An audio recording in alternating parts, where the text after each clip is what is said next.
Hello दोस्तों, नमस्कार। Previous year question paper की श्रेणी में आज हम एक अगले टॉपिक पे बात करेंगे, राज्य की उत्पत्ति के विविध सिद्धांत से। इसी प्रकार 2-3 टॉपिक हम क्लियर करेंगे। प्लीज़ वीडियो को आप लोग लाइक कीजिए, शेयर कीजिए, सब्सक्राइब कीजिए। चलिए स्टार्ट करते हैं। आज का पहला क्वेश्चन राजनीतिक राज्य की उत्पत्ति के विविध सिद्धांतों से संबंधित क्वेश्चन है। मनुष्य राज्य की आज्ञा का पालन इसलिए करता है क्योंकि वह जानता है कि अवज्ञा से होने वाले अहित की तुलना में आज्ञा पालन अधिक उपयोगी है। यह कथन किसका है? तो इसका आंसर हो जाएगा बेंथम। बेंथम कहते हैं, बेंथम जो है एक उपयोगितावादी विचारक हैं और उपयोगिता के आधार पर ही राज्य की आवश्यकता का वर्णन करते हैं। व्यक्ति राज्य के आदेशों का पालन इसलिए करता है क्योंकि वह उसे उपयोगी और आवश्यक मानता है। इसलिए इन्हें सुख और दुख, जो सुख के संबंध में विचार अपने प्रकट इन्हीं के द्वारा किए गए थे। अगले क्वेश्चन की बात करेंगे, निम्नलिखित कथनों में से कौन एक सही नहीं है पूछ रहा है। तो इसका आंसर हो जाएगा डी, राज्य की सदस्यता ऐच्छिक है। ठीक है, ये सही इसमें नहीं है क्योंकि राज्य की सदस्यता ऐच्छिक नहीं है। जब यहाँ पे अनिवार्य है होना चाहिए था तो ये राइट हो जाता। राज्य अमूर्त एवं सरकार मूर्त है। समाज राज्य से व्यापक है। सरकार राज्य का अभिकर्ता है। ए बी सी ये तीनों राइट हो जाएंगे, फोर्थ वाला इसमें रॉन्ग हो जाएगा। आप देख सकते हैं राज्य की सदस्यता ऐच्छिक नहीं बल्कि अनिवार्य होती है। राज्य के अतिरिक्त अन्य समुदायों की सदस्यता ऐच्छिक होती है। नागरिकता की संकल्पना राज्य से जुड़ी है जो कि वैश्विक स्तर पर किसी राज्य में रहने वालों की पहचान का आधार है। अगला क्वेश्चन है हमारा, राज्य सरकार के संसाधनों से संगठित एक व्यक्ति है जो कानून का निर्माण एवं क्रियान्वयन करता है, किसके द्वारा कहा गया? तो इसका आंसर होगा ए बी डायसी के द्वारा ये कहा गया था। डायसी ने राज्य को संसाधनों से युक्त लोगों का ऐसा संगठन माना है जिसे कानून निर्माण व क्रियान्वयन का एकमात्र अधिकार प्राप्त होता है। अगले क्वेश्चन की बात करेंगे, राज्य सिर्फ समुदाय ही नहीं वरन यह सर्वोच्च समुदाय भी है। यह कथन किसका है? तो ये कथन जो है अरस्तु का है। इसका आंसर डी हो जाएगा। आप देख सकते हैं इसको। अगले क्वेश्चन की बात करेंगे, आधुनिक राज्य के विकास के लिए कौन सा तत्व उत्तरदायी है? तो इसका कौन सा आधुनिक राज्य के लिए? तो आधुनिक राज्य के लिए जो है राष्ट्रीय चेतना का विकास ये उत्तरदायी कारण है। वैज्ञानिक प्रगति, प्राचीन संस्कृति का पुनरुत्थान, धर्म का बढ़ता प्रभाव, ये जो है प्राचीन राज्य के विकास से संबंधित है। और आधुनिक राज्य का जो संबंध जो तत्व उत्तरदायित्व है राष्ट्रीय चेतना के विकास से संबंधित हो जाएगा, यानी सी इसका आंसर हो जाएगा। आप इसे देख सकते हैं। राष्ट्रीय चेतना का स्वरूप समय और परिस्थितियों के अनुसार बदलता रहता है, परंतु हर रूप में राष्ट्र तत्व उसका प्रधान अंग रहा है। राष्ट्रीयता किसी भी राष्ट्र की व्यक्तियों के मध्य एकाकी भावना होती है। इसमें देश प्रेम, देशभक्ति, देश के प्रति समर्पण की भावना छिपी रहती है और राष्ट्रीय हित की भावना के आगे वैयक्तिक और सामूहिक हितों को त्याग की प्रवृत्ति पाई जाती है। यही भावना राष्ट्रीयता कहलाती है। अगले क्वेश्चन की बात करेंगे, निम्नलिखित में से किसने राज्य के जीवधारी सिद्धांत का प्रतिपादन किया है? तो जीवधारी सिद्धांत का जो प्रतिपादन किया है हर्बर्ट स्पेंसर, इसका आंसर हो जाएगा यानी ए। आप इसका एक्सप्लेनेशन देख सकते हैं। हर्बर्ट स्पेंसर ने जीव एवं समाज के बीच समानता के आधार पर समाज के उद्विकसित सिद्धांत का प्रतिपादन किया है। उद्विकसित की प्रक्रिया में समाज के विभिन्न अंग जैसे विकसित होते जाते हैं वैसे वैसे उनके विभिन्न अंगों के बीच श्रम विभाजन, विशिष्टीकरण भी बढ़ते जाते हैं। सामाजिक उद्विकास की प्रक्रिया कुछ निश्चित स्तरों से होकर गुजरती है। स्पेंसर के अनुसार आधुनिक समाज 3 चरणों से गुजरा है। तो हर्बर्ट स्पेंसर जो है आधुनिक समाज को 3 चरणों में डिवाइड करते हैं, आदिम, जंगली और औद्योगिक। ठीक है, प्रीमेटिव की बात करते हैं पहले, दूसरा सैवेज की बात करते हैं और तीसरा इंडस्ट्रियल एरिया की बात करते हैं। ये तीनों इंपोर्टेंट हैं, आदिम, जंगली और औद्योगिक। अगले क्वेश्चन की बात करेंगे, यह किसने कहा कि आधुनिक राज्य का मुख्य पक्ष उसकी भूमि, शारीरिक हिंसा व साधनों का एकाधिकार तथा उसकी वैधानिकता है? यह मैक्स वेबर के द्वारा कहा गया था। आधुनिक राज्य का मुख्य पक्ष उसकी भूमि, शारीरिक हिंसा तथा साधनों का एकाधिकार तथा उसकी वैधानिकता है। यह जो है मैक्स वेबर के द्वारा कहा गया था। आप देख सकते हैं मैक्स वेबर एक जर्मन समाजशास्त्री और राजनीतिक अर्थशास्त्री थे। वेबर के अनुसार राजनीति एवं समाजशास्त्र में हिंसा पर राज्य का एकाधिकार है। अवधारणा है कि राज्य को अकेले शारीरिक बल के उपयोग करने पर अधिकार है। वर्तमान में यह आधुनिक राज्य का मुख्य पक्ष है। अगला क्वेश्चन की बात करेंगे, निम्न में से कौन सा कथन सही है पूछ रहा है? राज्य एक कृत्रिम संस्था है, ये राइट हो जाएगा। राज्य स्वाभाविक और आवश्यक संस्था है। ठीक है, राज्य एक अनावश्यक संस्था है और राज्य का व्यक्ति के प्रति कोई दायित्व नहीं है। तो इसमें क्या हो जाएगा? बी वाला सही हो जाएगा। राज्य स्वाभाविक और आवश्यक संस्था है। ये बी वाला इसमें राइट हो जाएगा। आप देख सकते हैं राज्य स्वाभाविक एवं आवश्यक संस्था है। परिवार, समाज तथा राज्य जैसी संस्थाएं व्यक्ति के सर्वांगीण विकास के लिए आवश्यक होती हैं और परिवार, समाज इन्हीं से मिलकर जो है राज्य का निर्माण होता है, जो व्यक्ति के विकास में सहायक होता है। अगले क्वेश्चन की बात करेंगे। यह सत्य है कि जहां अभिभूत करने वाली शक्ति नहीं होती वहां राज्य नहीं होता, परंतु शक्ति के क्रियान्वयन से ही राज्य का निर्माण नहीं होता, अन्यथा दस्युपोत और विद्रोहकारी सेना भी राज्य बन जाएगी। यह किसका कथन है? तो इस किसके द्वारा कहा गया था? रॉबर्ट मैकाइवर के द्वारा कहा गया था, यानी इसका आंसर बी हो जाएगा। अगले क्वेश्चन की बात करेंगे। निम्नलिखित राजनीतिक दार्शनिकों के सही ऐतिहासिक क्रम को पहचानने की बात कर रहा है। तो दार्शनिकों की बात करें, सबसे पहले कि इसमें हॉब्स हो जाएंगे, ठीक है, तो इसका आंसर डी हो जाएगा। उसके बाद हॉब्स लॉक हो जाएंगे, उसके बाद मॉन्टेस्क्यू और उसके बाद रूसो, यानी डी इसका आंसर हो जाएगा। हॉब्स, लॉक, मॉन्टेस्क्यू एवं रूसो, इसी क्रम में ये इसको हम लगा सकते हैं। अगले क्वेश्चन की बात करेंगे। आप इनका राजनीतिक दार्शनिकों का ऐतिहासिक क्रम भी दिया गया है। आप देख सकते हैं हॉब्स 1588 में, ठीक है, लॉक का जो है 1632 में, और मॉन्टेस्क्यू की बात करेंगे 1689 में, और रूसो की बात करेंगे 1712 हो जाएगा। अगले क्वेश्चन की बात करेंगे। किसने राजनीतिक शास्त्र के अध्ययन में ज्यामिति, भौतिकी तथा मनोविज्ञान की मदद ली है? तो ये किसके द्वारा ली गई है? राजनीति शास्त्र में ज्यामिति, भौतिकी और मनोविज्ञान की मदद जो है लेने वाले व्यक्ति हॉब्स हैं, ठीक है। इसको देख सकते हैं आप लोग। थॉमस हॉब्स ने ज्यामिति, भौतिकी और मनोविज्ञान की सहायता से राजनीति शास्त्र का अध्ययन किया था। तत्कालीन समय में हॉब्स ने अपने विचारों को वैज्ञानिक आधार पर पुष्ट करते हुए पारलौकिकवाद से मुक्त किया था। प्राकृतिक अवस्था का वर्णन, राज्य का निर्माण तथा राज्य शक्ति के संदर्भ में हॉब्स ने उक्त सभी तत्वों के आधार पर व्याख्यायित किया है।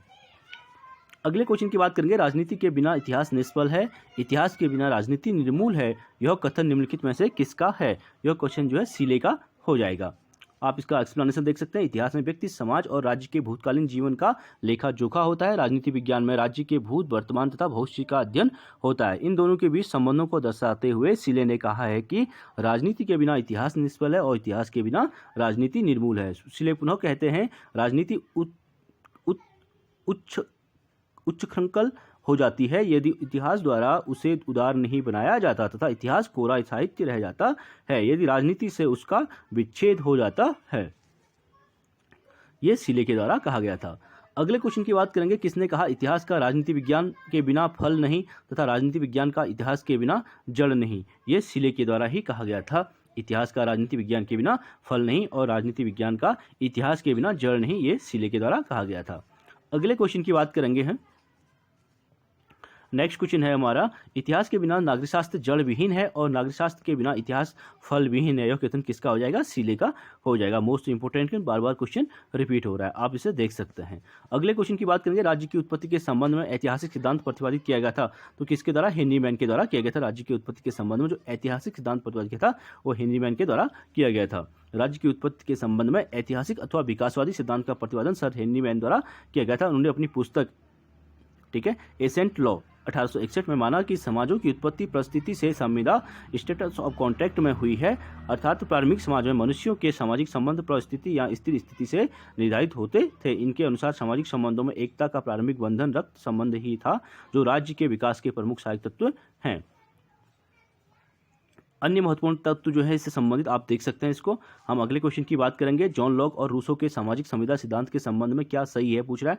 लॉक और रूसो से संबंधित, तो इसका देख लेते हैं इसको। तो इसका आंसर हो जाएगा डी, यानी उपयुक्त सभी संबंधित हैं। लॉक का समझौता पूर्णतः स्वतंत्र समझौता है, जबकि रूसो की संविदा आबद्ध संविदा है। लॉक समुदाय को नगण्य शक्तियां प्रदान करता है, जबकि रूसो जो है संविदा में व्यक्ति का समुदाय में पूर्ण समर्पण हो जाता है। और वही बात करेंगे, लॉक की संविदा में व्यक्तियों के अधिकार सुरक्षित हो जाते हैं, जबकि रूसो की संविदा में व्यक्ति के अधिकार का अवसान हो जाता है। इसलिए ये तीनों क्या हो जाएंगे? राइट हो जाएंगे। अगले क्वेश्चन की बात करेंगे 17 क्वेश्चन। आप इसका एक्सप्लेनेशन अच्छे से रीड कर सकते हैं। हम 17 क्वेश्चन की बात करेंगे। सबाइन कहता है कि अंग्रेजी भाषा भाषी जातियों ने जितने भी राजनीतिक दार्शनिकों को जन्म दिया उनमें कदाचित महानतम हैं। तो ये किसके द्वारा कहा गया था? हॉब्स के द्वारा कहा गया था। ये आंसर इसका ए हो जाएगा। सबाइन कहता है कि अंग्रेजी भाषा भाषी जातियों ने जितने भी राजनीतिक दार्शनिक को जन्म दिया उनमें हॉब्स कदाचित महानतम हैं। आप देख सकते हैं इसका एक्सप्लेनेशन। अगले क्वेश्चन की बात करेंगे। हॉब्स के अनुसार प्राकृतिक अवस्था में मानवीय जीवन क्या था? एकांकी, निर्धन, निंदनीय एवं अल्पकालिक था, यानी इसका पहला राइट हो जाएगा। आप इसे देख सकते हैं। अगले क्वेश्चन की बात करेंगे। आप हॉब्स के बारे में जो इंपॉर्टेंट फैक्ट हैं आप उनको अच्छे से और रीड कर सकते हैं, ठीक है। हॉब्स द्वारा लिखे गए प्रमुख ग्रंथ डी सीवे है, डी कॉर्पोरे, लेवियाथन और एलिमेंट्स ऑफ लॉ, ये हॉब्स की प्रमुख रचनाएं हैं। अगले क्वेश्चन की बात करेंगे। हॉब्स के अनुसार प्रकृति का राज्य इसका युग था, क्या था? निरंतर संघर्ष। हॉब्स के अनुसार प्रकृति का राज्य निरंतर संघर्ष का युग था, यानी बी इसका आंसर हो जाएगा, क्योंकि हॉब्स की लाइफ में, जीवन में बचपन से ही जो है बहुत संघर्ष हुआ था, इसीलिए उन्होंने जो है अपनी जो भी विचार लिखे उसमें संघर्ष को बहुत इंपॉर्टेंट माना था। अगले क्वेश्चन की बात करेंगे। इनमें से किससे लॉक के विचारों को प्रेरणा प्राप्त हुई है? तो इसका आंसर हो जाएगा 1688 की स्वर्णिम क्रांति, यानी कि गौरवपूर्ण क्रांति, जो इंग्लैंड की गौरवपूर्ण क्रांति को लॉक के विचारों को प्रेरणा प्राप्त हुई थी, यानी डी इसका आंसर हो जाएगा। आप देख सकते हैं इसको। 1688 की इंग्लैंड की स्वर्णिम क्रांति ने लॉक के विचारों को प्रेरणा प्राप्त हुई। लॉक ने इसका समर्थन किया, जिसके कारण इसे क्रांति का दार्शनिक कहा जाता है।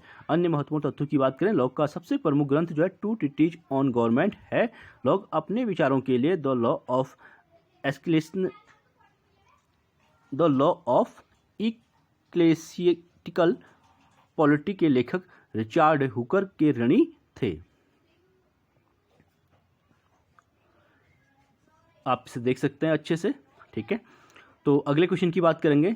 सामान्य इच्छा के प्रति वास्तविक आपत्ति यह है कि जहाँ तक यह इच्छा है सामान्य नहीं है, तथा जहाँ तक यह सामान्य है यह इच्छा नहीं है। यह किसने कहा था? यह क्या था? हॉबहाउस के द्वारा, ठीक है। जो सामान्य इच्छा का सिद्धांत रूसो के द्वारा दिया गया था, और वहीं इसी में सामान्य इच्छा के प्रति वास्तविक आपत्ति यह है कि जहाँ तक यह इच्छा है सामान्य नहीं है, और जहाँ तक यह सामान्य है यह इच्छा नहीं है। यह जो है हॉबहाउस के द्वारा कहा गया था।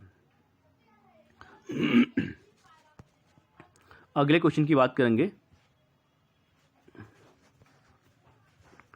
प्राकृतिक अधिकारों का सिद्धांत एक भाग है।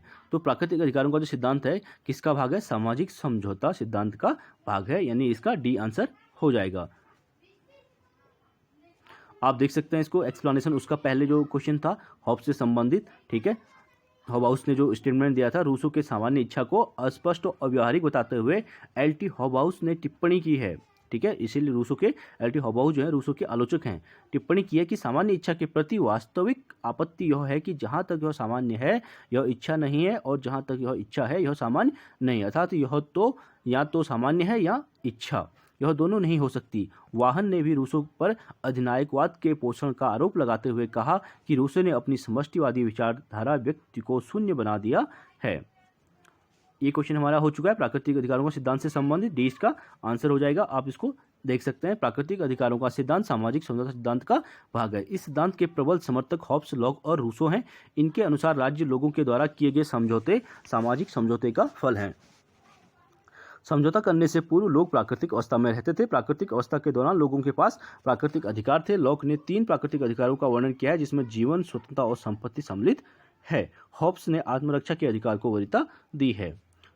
तो आप इसको देख सकते हैं। जैसे ही जिस प्रकार लॉक जो है जीवन के लिए 3 स्वतंत्रता की बात करता है, जीवन की स्वतंत्रता, ठीक है, जीवन, स्वतंत्रता और संपत्ति, ये तीनों की बात करता है, वहीं हॉब्स जो है आत्मरक्षा की बात करते हैं। अगले क्वेश्चन की बात करेंगे। इनमें से कौन राज्य की उत्पत्ति के सामाजिक अनुबंध सिद्धांत से नहीं जुड़ा है? तो कौन नहीं जुड़ा है? जो J.S. मिल जो है सामाजिक अनुबंध सिद्धांत से नहीं जुड़े हैं, डी इसका आंसर हो जाएगा। अगले क्वेश्चन की बात करेंगे। प्राकृतिक अधिकारों का सिद्धांत आवश्यक भाग है। तो किसका भाग है?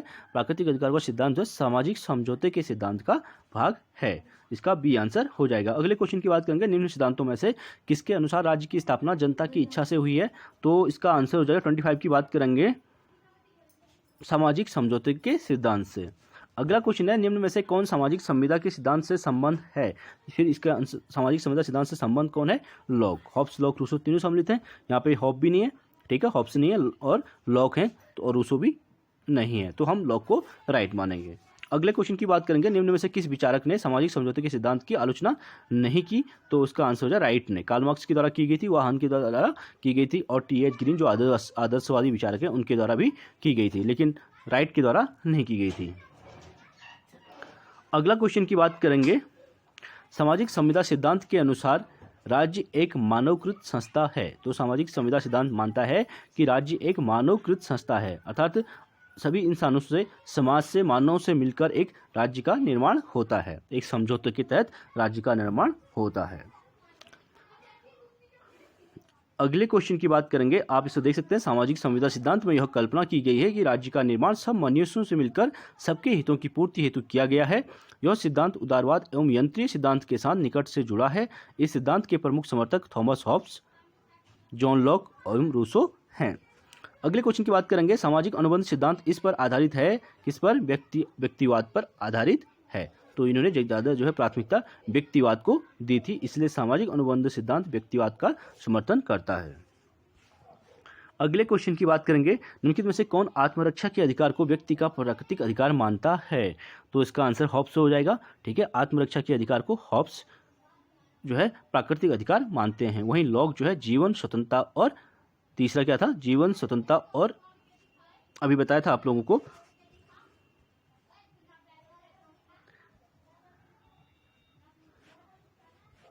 चलिए देख लेते हैं उसको।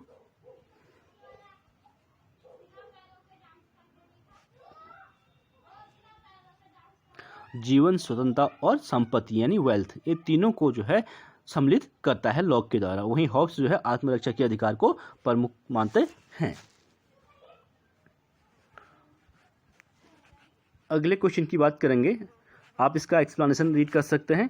हॉब्स के अनुसार प्राकृतिक दशा में मनुष्यों के कोई मान्यता प्राप्त अधिकार नहीं होते, किंतु तब भी एक प्राकृतिक कानून अवश्य विद्यमान रहता है। यह प्राकृतिक कानून वास्तव में आत्मरक्षा के नियम हैं, जो निम्न हैं। अगले क्वेश्चन की बात करेंगे, हॉब्स व्यक्ति की संप्रभु की अवज्ञा करने का अधिकार देता है, किसका? आत्मरक्षा के लिए। हॉब्स जो है व्यक्ति को संप्रभु की अवज्ञा करने का जो अधिकार देता है, किसके लिए देता है? आत्मरक्षा के लिए देता है। अगला क्वेश्चन है, किसने कहा कि प्राकृतिक अवस्था में युद्ध था और हर व्यक्ति का सब लोगों के विरुद्ध युद्ध था? ये हॉब्स के द्वारा ही कहा गया है, क्योंकि जब हॉब्स का जन्म हुआ था तो उस टाइम वहाँ पे यूनान में जो है युद्ध चल रहे थे, इसीलिए युद्ध को हॉब्स जो है हमेशा युद्ध को ही प्रमुखता देते हैं। थॉमस हॉब्स प्रसिद्ध आंग्ल दार्शनिक एवं राजनीतिक विचारक थे। हॉब्स के अनुसार प्राकृतिक अवस्था में युद्ध था और हर व्यक्ति का सब लोगों के विरुद्ध युद्ध था। अगला क्वेश्चन है, लॉक के अनुसार लोगों ने समझौता इसलिए किया था ताकि उनके अधिकारों की रक्षा हो सके। ये लॉक कहते हैं। लॉक कहते हैं लोगों के द्वारा समझौता इसलिए किया गया ताकि वो अपने अधिकारों को सुरक्षित रख सकें राज्य के माध्यम से। अगले क्वेश्चन की बात करेंगे, आप देख सकते हैं इसको, लॉक के अनुसार लोगों ने समझौता इसलिए किया था ताकि उनके अधिकारों की रक्षा हो सके। लॉक जो है समझौता सिद्धांत में अपनी बाधाओं से संबंधित कुछ अधिकार व्यक्तियों ने समाज को इसलिए अर्पित कर दिए ताकि उसकी सामूहिक संतुलन बुद्धि से असुविधा सुविधा में बदल जाए, और इस समझौता का उद्देश्य जीवन स्वतंत्रता और संपत्ति की आंतरिक तथा बाह्य संकटों से रक्षा करना था। वहीं अगले क्वेश्चन की बात करेंगे, हॉब्स के सामाजिक समझौते में लोगों ने लेवियाथन को जो है लगभग सभी अधिकार सौंप दिए थे। ठीक है, हॉब्स के सामाजिक समझौते में लोगों ने लेवियाथन को लगभग सभी अधिकार सौंप दिए थे, इसीलिए जो है लेवियाथन को निरंकुशवादी न हो जाए ये भी कहा गया था। हॉब्स ने सामाजिक समझौते में लोगों ने लेवियाथन को लगभग सभी अधिकार सौंप दिए। हॉब्स सामाजिक समझौता सिद्धांत में कहता है कि मैं व्यक्ति अथवा व्यक्ति समूह को अपना शासन स्वयं कर सकने का अधिकार एवं शक्ति इस शर्त पर समर्पित करता हूँ कि तुम भी अपने अधिकार इसी तरह समर्पित कर दो। इस तरह समझौते के परिणामस्वरूप समुदाय संयुक्त होता है और राज्य का निर्माण होता है। हॉब्स के अनुसार यही उस महान देवता लेवियाथन का जन्म होता है जिसकी कृपा पर अविनाशी ईश्वर की छत्र छाया में हमारी शांति एवं सुरक्षा निर्भर है।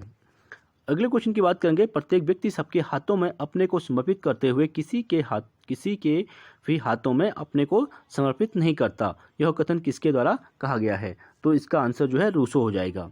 ठीक है, रूसो जो है स्वतंत्रता के प्रबल समर्थक हैं। प्रत्येक व्यक्ति सबके हाथों में अपने को समर्पित करते हुए किसी के भी हाथों में अपने को समर्पित नहीं करता। यह कथन जो है रूसो के द्वारा कहा गया था।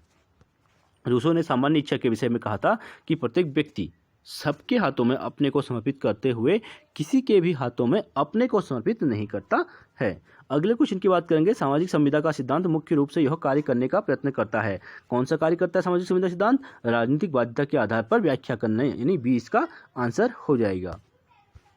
अगला क्वेश्चन की बात करेंगे। सामाजिक समझौते के सिद्धांत के साथ संप्रभु राज्य की अवधारणा को किसने संयुक्त किया? तो किसके द्वारा किया गया था? हॉब्स के द्वारा, यानी बी इसका राइट हो जाएगा। हॉब्स ने सामाजिक समझौते के सिद्धांत को आधार बनाकर लेवियथन को संपूर्ण शक्ति प्रदान करते हुए निरंकुश बना दिया है। अगले क्वेश्चन की बात करेंगे। निम्न वक्तव्यों में से कौन सा वक्तव्य राज्य की उत्पत्ति के विषय में मार्क्सवादी सिद्धांत को स्पष्ट करता है? तो कौन कहता है राज्य की उत्पत्ति उत्पादन के शोषणपरक संबंधों के रक्षार्थ हुई है? तो ये स्पष्ट करता है, यानी सी इसका आंसर हो जाएगा। ठीक है, आप इसे देख सकते हैं। मार्क्सवाद के अनुसार राज्य की उत्पत्ति किसी नैतिक उद्देश्य की सिद्धि के लिए नहीं हुई है, बल्कि यह एक कृत्रिम संस्था है। मार्क्सवाद जो है राज्य को एक कृत्रिम संस्था मानता है, जिसकी उत्पत्ति संपत्तिशाली वर्ग के हितों की सुरक्षा के लिए हुई है। राज्य एक ऐसी संस्था है जो एक वर्ग के द्वारा दूसरे वर्ग के दमन और शोषण के लिए स्थापित की गई है। इसमें उत्पादन के साधनों पर पूंजीपति व्यक्तियों का अधिकार बना रहता है। इसलिए मार्क्स राज्य विहीन समाज की स्थापना की वकालत करते हैं। इसलिए मार्क्स के द्वारा जो है राज्य को शोषण का यंत्र भी कहा गया था। अगले क्वेश्चन की बात करेंगे।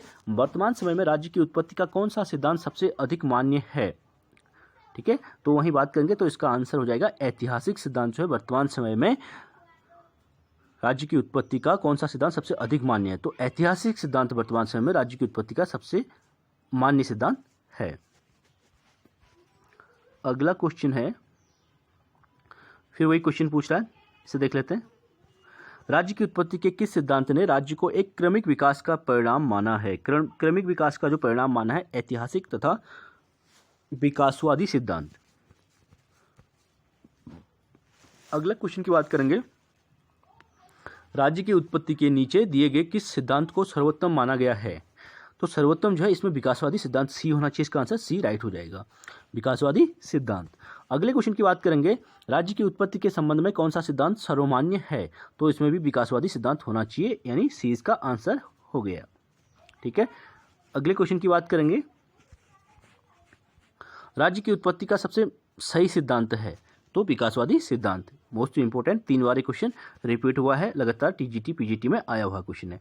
राज्य की उत्पत्ति का कौन सा सिद्धांत काल्पनिक नहीं है? तो काल्पनिक जो है ऐतिहासिक सिद्धांत ही काल्पनिक सिद्धांत नहीं है। ठीक है, राज्य की उत्पत्ति का विकासवादी अथवा ऐतिहासिक सिद्धांत को काल्पनिक नहीं माना जाता। इसमें राज्य को अन्य संस्थाओं की तरह ही सतत विकास का परिणाम माना जाता है। आधुनिक राज्य के विकास के मुख्य चरण जो है स्वजन समूह, संपत्ति, रीति रिवाज, शक्ति एवं नागरिकता हैं। ऐतिहासिक सिद्धांत राज्य को न दैवीय संस्था मानता है, न ही बल प्रयोग द्वारा स्थापित और न ही लोगों की आपसी समझौते द्वारा स्थापित मानता है। यह केवल राज्य को सतत विकास का परिणाम मानता है, जबकि दैवीय सिद्धांत, शक्ति सिद्धांत, सामाजिक समझौता सिद्धांत सभी का आधार एक काल्पनिक स्थिति पर आधारित है।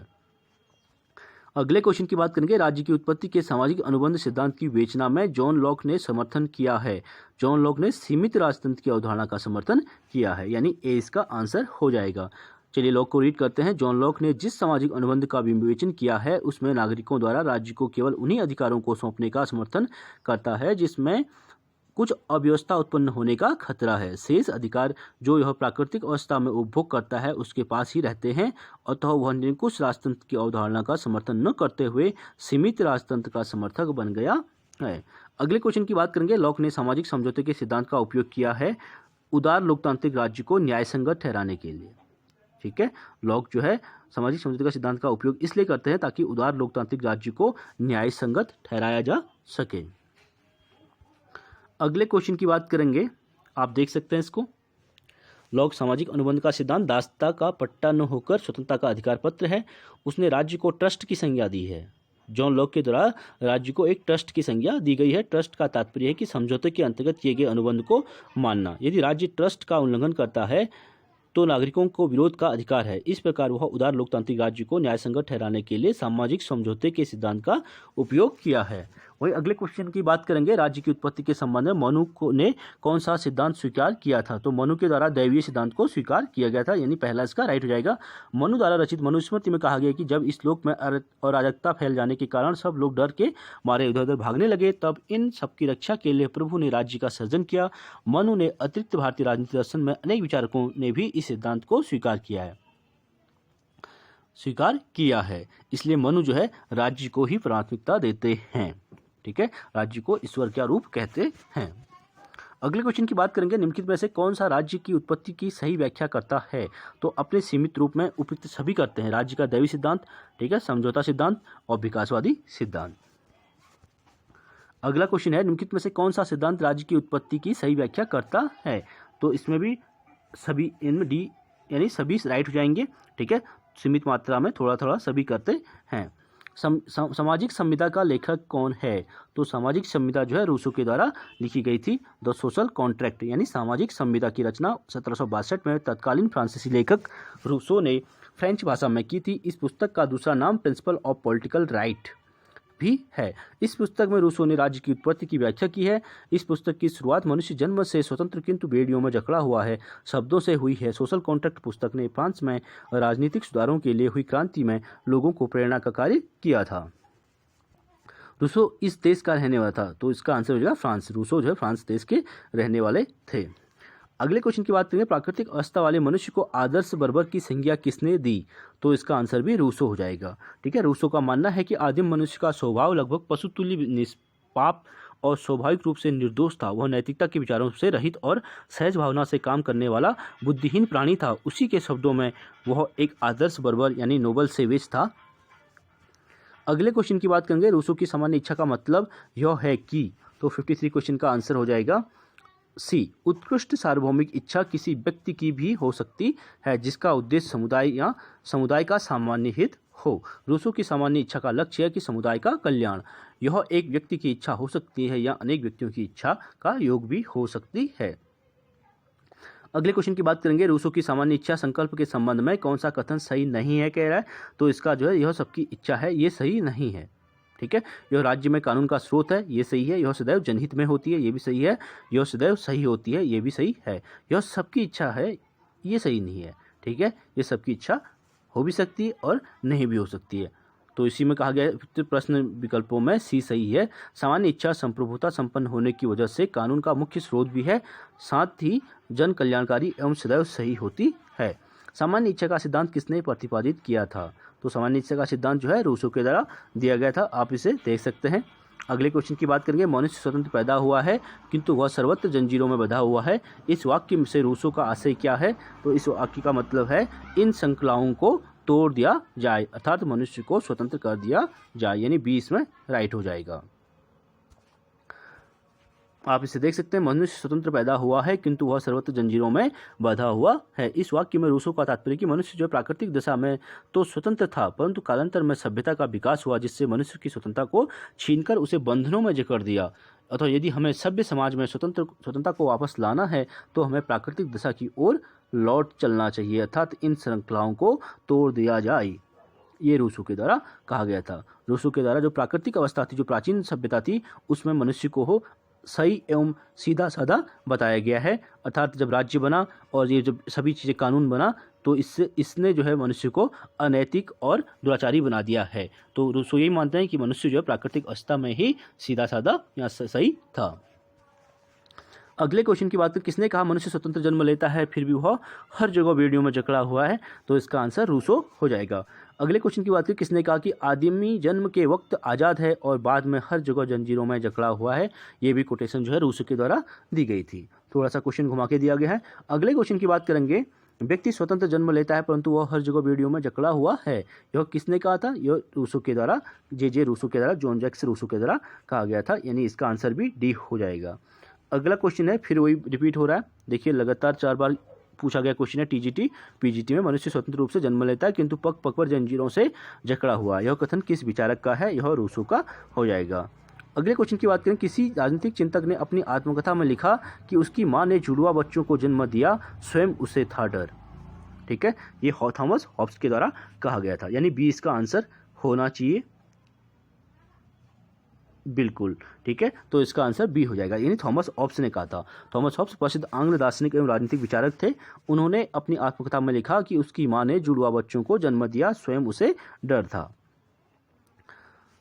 वो इसलिए कहते हैं क्योंकि उस टाइम वहाँ पे युद्ध चल रहा था, युद्ध का माहौल था, इसीलिए कहा था उसकी मां ने जुड़वा बच्चों को जन्म दिया और स्वयं उसे डर था।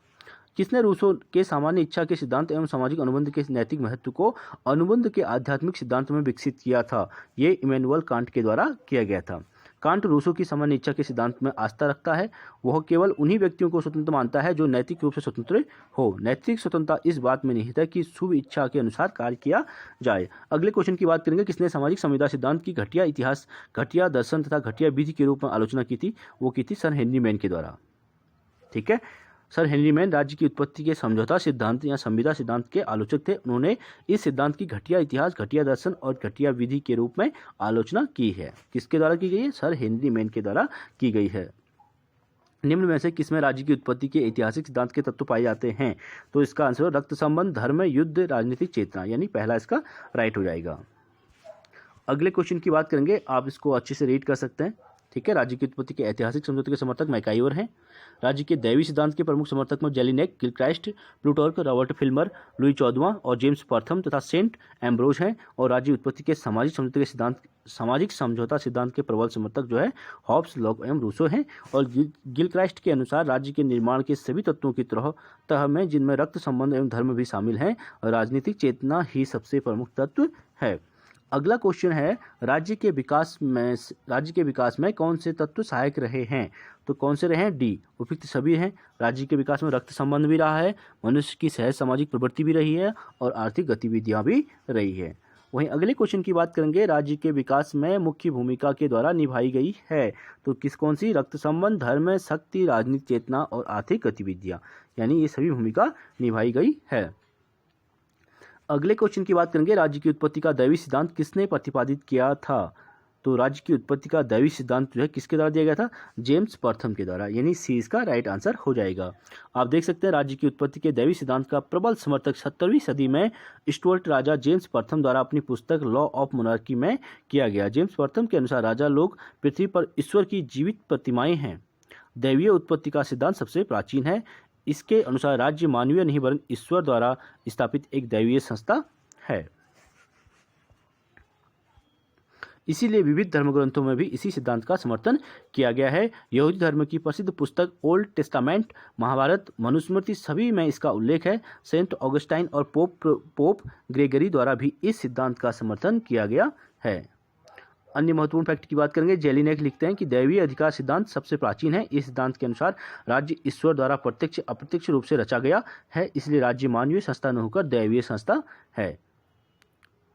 मध्य युग के आरंभ में यह धारणा थी कि सम्राट और चर्च के अपने अलग अलग क्षेत्र हैं। इसके समर्थक सेंट ऑगस्टाइन तथा संत एम्ब्रोज थे, किंतु 9वीं से 14वीं शताब्दी तक राज्य और चर्च के मध्य सर्वोच्चता के लिए संघर्ष हुआ था कि आखिर चर्च और राज्य में सर्वोच्च कौन है। रॉबर्ट फिल्मर कहते हैं कि राजतंत्र स्वाभाविक है, परिवार के मुखिया के समान राज्य का मुखिया राजा है। और लुई चौदहवां कहता है कि मैं ही राज्य हूँ, मैं राज्य हूँ। लुई चौदहवें के द्वारा ये कहा गया था कि मैं ही राज्य हूँ।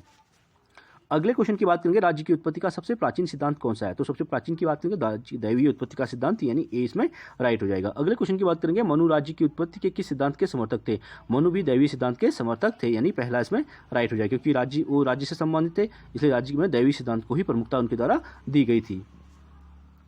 आप इसे देख सकते हैं, मनुस्मृति के 7वें अध्याय में राजधर्म का प्रतिपादन करते हुए राज्य की उत्पत्ति के दैवी सिद्धांत का विवेचन किया गया है।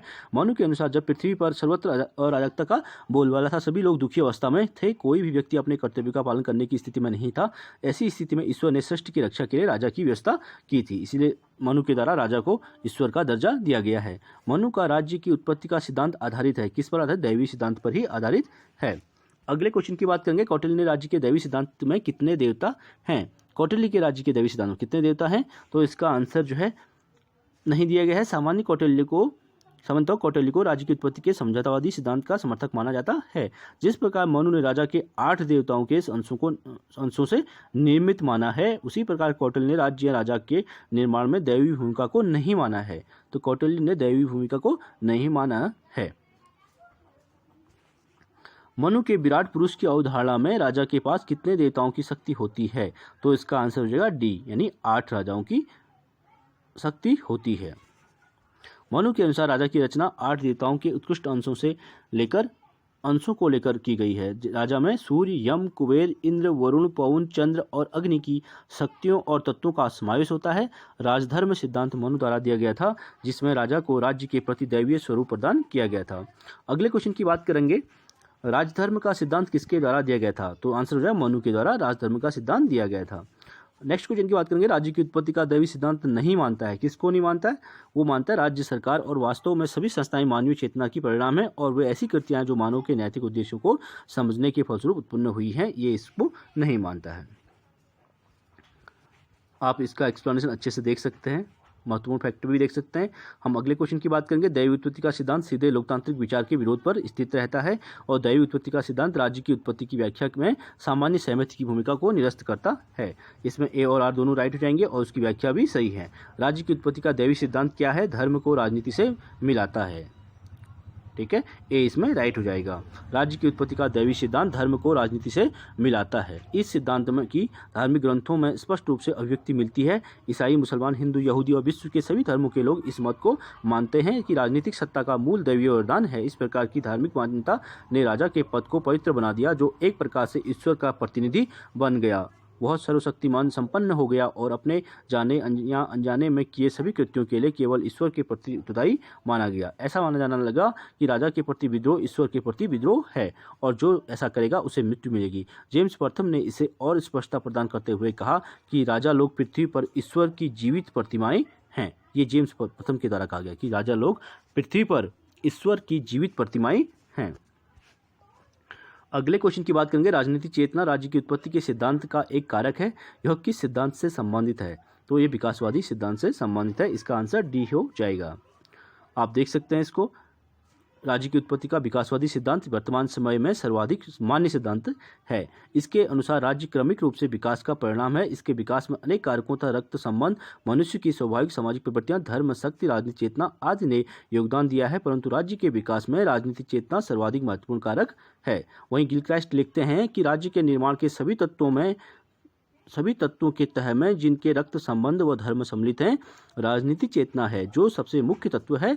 इसी प्रकार ब्लंटसली ने भी कहा है कि मनुष्य में सामाजिक जीवन की इच्छा ही राज्य निर्माण का कारण बनती है। अगले क्वेश्चन की बात करेंगे, नागरिक शास्त्र के शिक्षण का प्रमुख लक्ष्य अच्छे नागरिक तथा उच्च श्रेणी का नागरिक चरित्र उत्पन्न करना है। यह किसने कहा था? यह विनिंग एंड विनिंग के द्वारा कहा गया कि नागरिक शास्त्र के शिक्षण का जो प्रमुख लक्ष्य है कि उसका उद्देश्य जो है अच्छे नागरिक तथा उच्च श्रेणी के नागरिक चरित्र का निर्माण करना है। सामाजिक समझौता सिद्धांत वर्णन करता है किसका? राज्य की उत्पत्ति का, यानी सी इसमें राइट हो जाएगा। सामाजिक समझौता सिद्धांत राज्य की उत्पत्ति के संबंध में प्रचलित सिद्धांतों में महत्वपूर्ण सिद्धांत है। इस सिद्धांत की स्पष्ट और व्यापक अभिव्यक्ति 17वीं सदी में इंग्लैंड के हॉब्स एवं लॉक तथा 18वीं सदी में फ्रांस के रूसो के विचारों में हुई है। 17वीं 18वीं सदी के राजनीतिक विचारधारा में जो इस सिद्धांत का पूर्ण प्राधान्य था। इस सिद्धांत के अनुसार राज्य दैवीय न होकर एक मानवीय संस्था है, जिसका निर्माण व्यक्तियों द्वारा पारस्परिक समझौते के आधार पर किया गया है। वहीं लिकॉक कहते हैं, राज्य व्यक्ति के स्वार्थों द्वारा चालित एक ऐसे आदान प्रदान का परिणाम था जिससे व्यक्तियों ने उत्तरदायित्वों के बदले विशेषाधिकार प्राप्त किए थे। ये लिकॉक ने कहा था। वहीं अगले क्वेश्चन की बात करेंगे, देखिए आपने रिचर्ड हुकर के द्वारा भी कहा गया है कि मनुष्य की आदिम अवस्था अशांतिपूर्ण संघर्षमय थी, इसीलिए समझौते द्वारा राज्य संस्था की स्थापना की गई। और ह्यूगो ग्रोसियस के द्वारा भी राज्य एक समझौते का फल है कहा गया था। निम्नलिखित में से राज्य की उत्पत्ति के संबंध में कौन सा सिद्धांत 17वीं तथा 18वीं शताब्दी में सर्वाधिक लोकप्रिय था? तो इसकी बात करेंगे, सर्वाधिक लोकप्रिय कौन था? तो इसमें सामाजिक समझौते का सिद्धांत, यानी सी इसमें राइट हो जाएगा। सामाजिक समझौता सिद्धांत संबंधित है किससे संबंधित? राज्य की उत्पत्ति से संबंधित है। अगले क्वेश्चन की बात करेंगे, सामाजिक अनुबंध सिद्धांत के 3 प्रमुख प्रतिपादक कौन हैं? तो इसका आंसर हॉब्स, लॉक और रूसो, ये तीनों राइट हो जाएंगे। नेक्स्ट क्वेश्चन की बात करेंगे, सामाजिक अनुबंध सिद्धांत जो है इससे संबंध रखता है, किससे संबंध रखता है? राज्य का मूल से, यानी मूल स्वरूप से, यानी इसका डी आंसर हो जाएगा। हॉब्स एवं लॉक एवं रूसो एकमत हैं कि राज्य समझौते का परिणाम है। ठीक है, इसमें सी राइट हो जाएगा। अगले क्वेश्चन की बात करेंगे, सामाजिक समझौता सिद्धांत मूलतः चाहता है, क्या चाहता है? राजनीतिक दायित्व के आधार को समझना, यानी ए इसमें राइट हो जाएगा। अगले क्वेश्चन की बात करेंगे, राज्य की उत्पत्ति का पितृसत्तात्मक सिद्धांत जुड़ा हुआ है। राज्य की उत्पत्ति का जो पितृसत्तात्मक सिद्धांत किससे जुड़ा है? हेनरी मैन के नाम से जुड़ा हुआ है। इसे देख लेते हैं। राज्य की उत्पत्ति का पितृसत्तात्मक सिद्धांत सर हेनरी मैन से जुड़ा है। इस सिद्धांत के अनुसार राज्य परिवार का बृहत रूप है, ऐसे परिवार का जिसमें पिता की प्रधानता थी। हेनरी मैन के अनुसार पितृसत्तात्मक सिद्धांत वह सिद्धांत है जो समाज का आरंभ ऐसे पृथक परिवारों से मानता है जो सबसे अधिक आयु वाले पुरुष वंशज के नियंत्रण व छत्रछाया में एक साथ रहते हैं। इस सिद्धांत के कुछ आधारभूत तथ्य और भी हैं। पितृसत्तात्मक परिवार का आधार स्थायी विवाह और गोत्र संबंध था। ऐसे व्यक्तियों का समूह था जो प्रारंभिक परिवार के ही एक पूर्व के वंशज थे। परिवार प्रधान के व्यापक और असीमित अधिकार राजनीतिक सत्ता के मूल स्रोत थे। यह प्रधान मृत्यु के समय अपने सभी अधिकार अपने उत्तराधिकारी को देता है।